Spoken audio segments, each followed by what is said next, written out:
Josh, how big is this to win tonight? Now you guys got a 3-game lead in the Olympian. Oh, it's really big. Anytime we can get a nice win over the top 3 team in the conference, it's always great, especially against a close school like this, Valders. We always have a close matchup with them. It's always fun. Student section's getting into it. It's great stuff. Talk about this week. You had Brilliant earlier this week and Valders tonight. If these games go a different way, this conference is up for grabs. So talk about how big this week was to go 2-0. Well, it's big any week to go 2-1 or 2-0 in this conference, especially against top teams like Brilliant and Valders.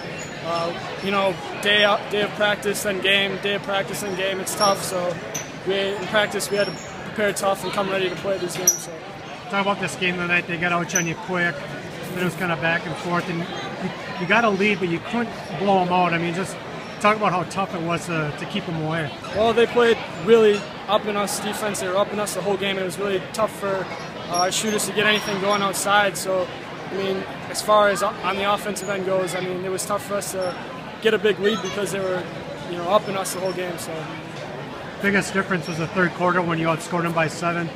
Was there anything at halftime that coach said or that you guys thought about just to try to create some separation? Well, we said we were going to cut harder. We had to work on our cutting because they were, taking away our screens. So we had to screen harder, cut harder, find ways to get open that we usually, other teams might give us a little easier.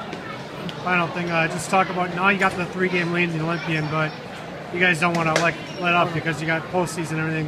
What's the mindset now? Is it just pedal to the metal? Same thing, what we've been doing all season, pedal to the metal, like you said.